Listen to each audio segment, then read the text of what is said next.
The shortages of foreign exchange faced by local Nigerian banks and Nigerian companies may threaten bank liquidity, while the devaluation of the naira precipitated by these shortages will weaken banks' capital in 2023.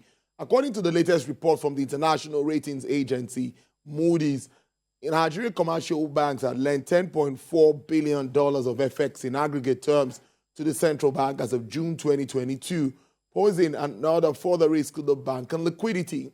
The report also shows that banks have been providing trade finance to companies to cover their foreign exchange cost of imports, indicating that they are on the hook if the companies fail to meet the foreign currency payments. Let's discuss this further and how it affects the financial institution and, of course, the entire sector. I'm being joined again via Zoom by the Director of Research and Strategy is with ChapelHill Denham, Mr. Tajudeen Ibrahim. Good afternoon, Mr. Ibrahim. It's good to have you join us on the program. Good afternoon. Thank you very much for having me on. Yes, back to our Forex issue again, but now the shortage is now threatening the banking environment or the entire banking sector in its entirety. Make us understand this report and what Moody's is really reacting to. So the reaction of Moody's is around the liquidity requirement that the banking sector is expected to maintain. And here we are talking about the FX liquidity of banks, generally speaking. The starting point is the consideration of the CBN's sort of intervention in the FX market, and those interventions that they have implemented in the past couple of weeks, in the past couple of quarters and even years, have been supported by FX swaps, with Nigerian banks. And by swaps, we mean a situation where the banks exchange their foreign currency notes with the Central Bank of Nigeria, so that the central bank can have the required foreign currency to supply to the FX market. So the banking sector has been supportive, largely speaking, for a couple of years now on that program. But the major development that Moody's is flagging is that Nigeria has shortage of FX in terms of income generation, and we also have a case where the foreign exchange reserves are falling. As we speak, it is around $38 billion. So it calls for concern, because if it is not checked or addressed as quickly as possible, what Moody's is saying is that the banks will be less liquid to perform their functions as lenders, because they would have given out that liquidity to the central bank.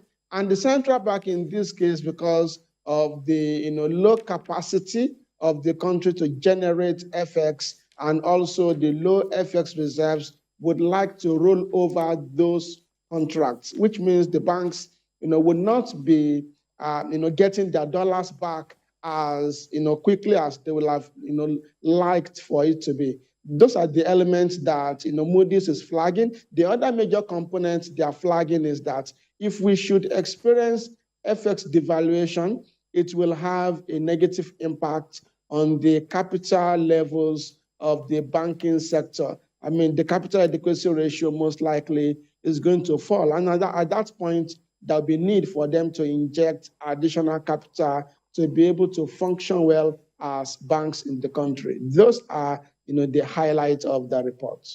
So what are any silver lining in this for us? How can we get out of this? Because it looks scary to me. Anything that affects the banking sector would definitely affect investors' confidence. Yes, absolutely, you are correct. And I think one key thing that we can do is for the regulator, in this case, the CBN, to consider the banking sector increasing their capitalization. We recognize that in 2005, the CBN came up with minimum capital requirement of 25 billion naira for you to, be an international bank.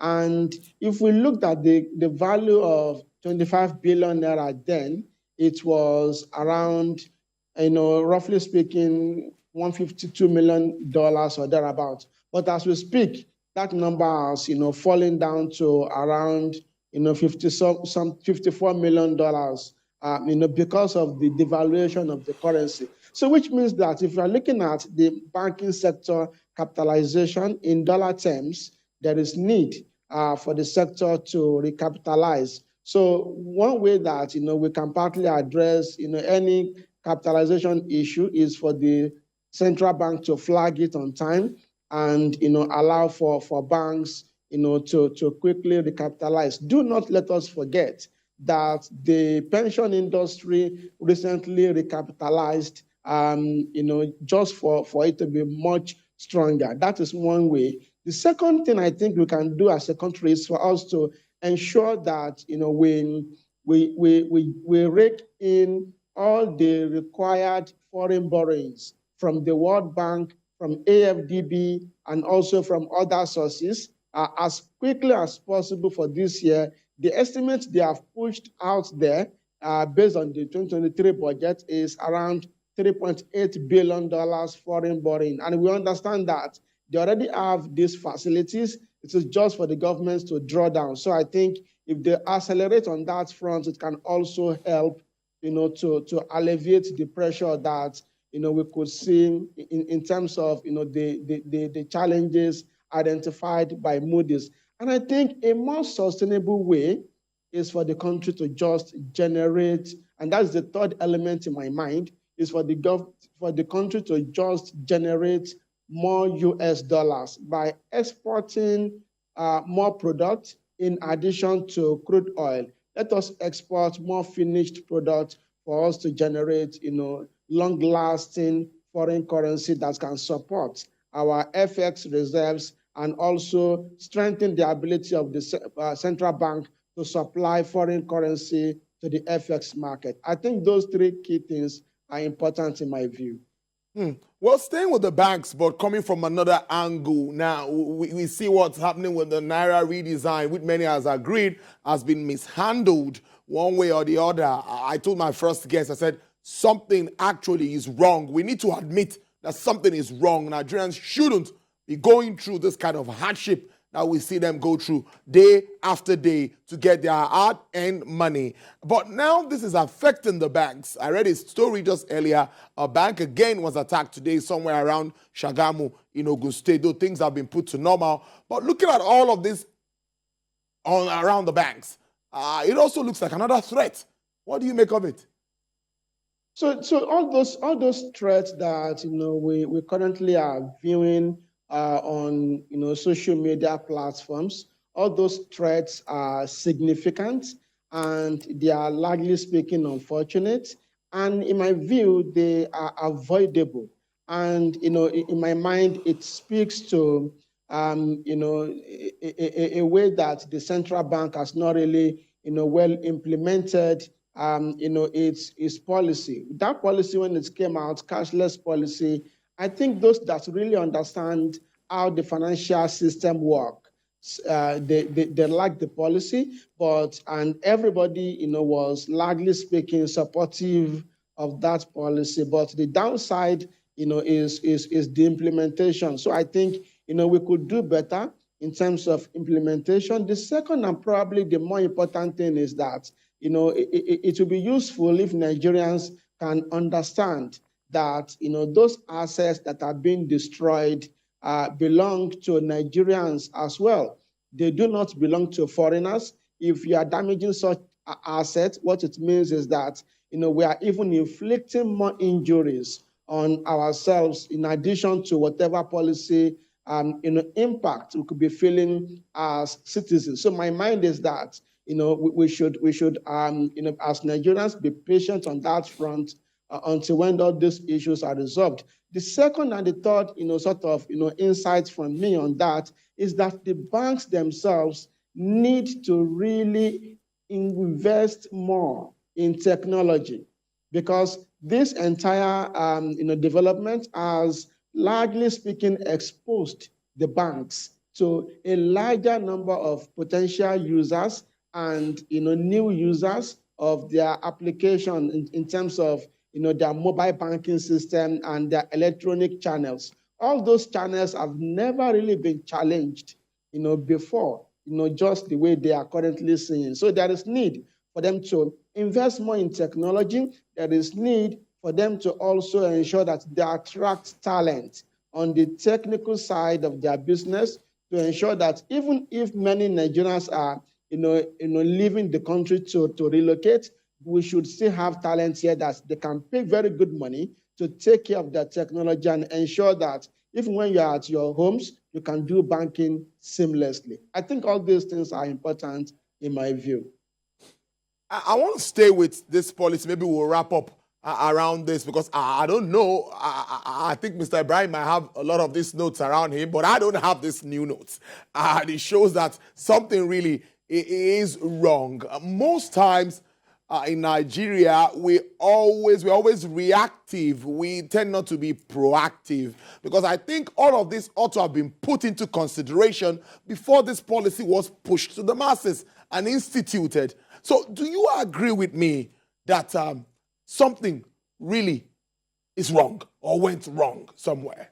Absolutely, absolutely. I agree with you that, something is wrong. Even I myself, do not have, the new notes because I just cannot afford to go and queue for, several hours, at the banks. But I think, what we could also do or should expect to happen, because there are fingers being pointed towards, bank managers.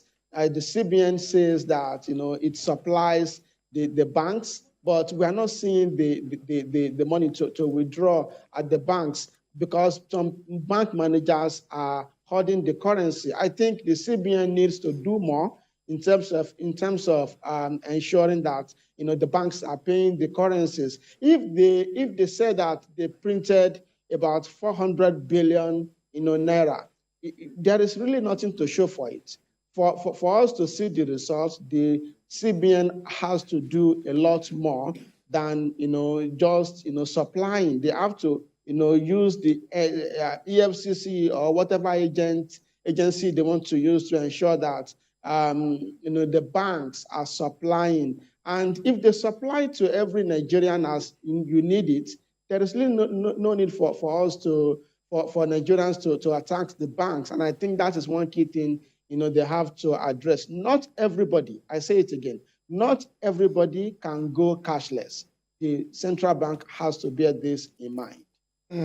Interestingly, so at the moment, even the Association of Senior Bank Officials are saying that they've lost about 5 billion naira to attacks and all of that on banks. I like your message to Nigerians that we all own these assets, so we should just, but all Nigerians just want is to have access to their monies. They really don't care about how it happens. But let's see how it all plays out. That is much time can take. I've been speaking to Director of Research and Strategy with ChapelHill Denham, Mr. Tajudeen Ibrahim. Thank you so much. It's always nice having you join us on the program.